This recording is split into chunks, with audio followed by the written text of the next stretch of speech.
Welcome to EU Privacy for All, Session 30 on GDPR, information of data subjects who did not provide any data to the controller. Article 4.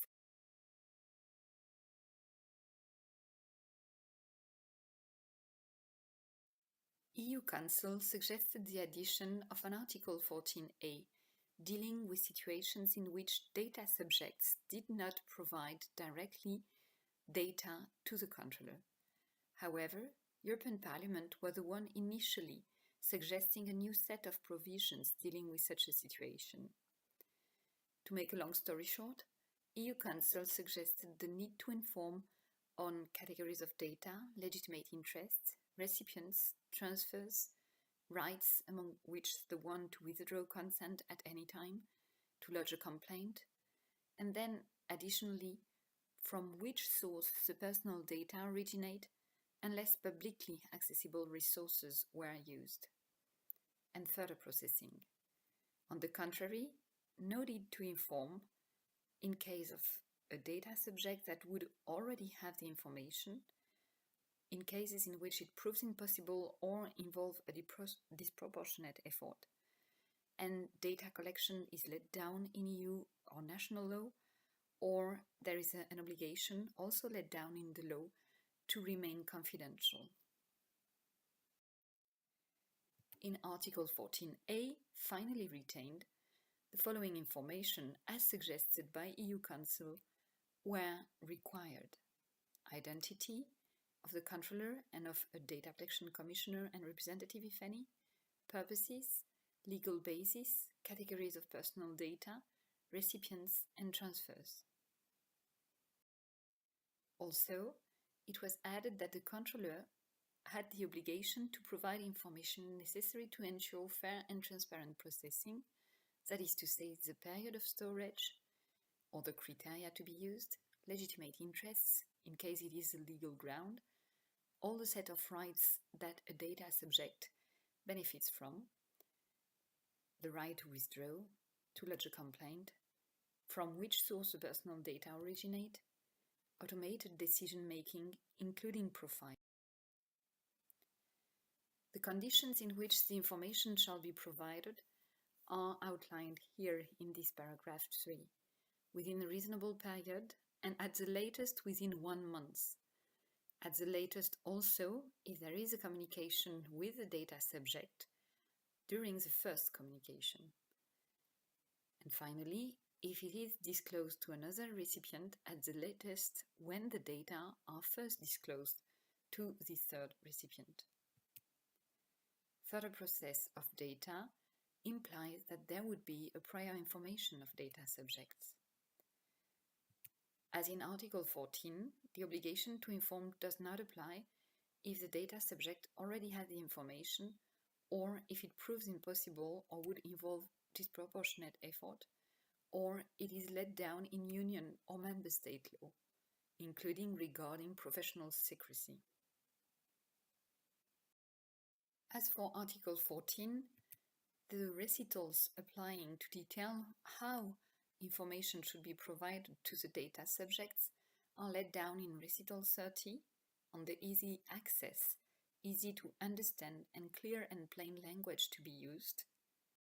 Recital 48 on fair and transparent processing and information to be provided potentially in combination with standardized icons, and Recital 49, which is key here because it makes clear that the controller has the obligation to inform data subjects within a reasonable period,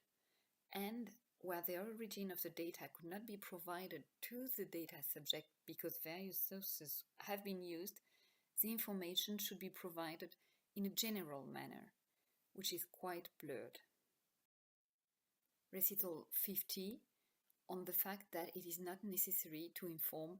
whenever data subjects already have the information, it is let down by law, or proves impossible or involves disproportionate efforts. Let's mention that the ways and modalities to provide information are captured in Article 12 that we will review in Session 31. Article 11 of the Directive on the information where the data have not been obtained from the data subject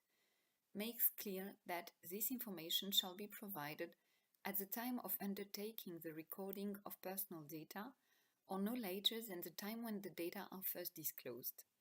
It shall include at least the identity of the controller and his representative, so no data protection official mentioned,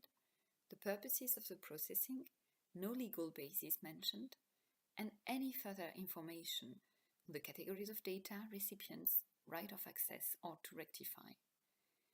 whenever it guarantees fair processing in respect of the data subject. It is also added that this obligation shall not apply where the processing serves statistical purposes or purposes of historical or scientific research,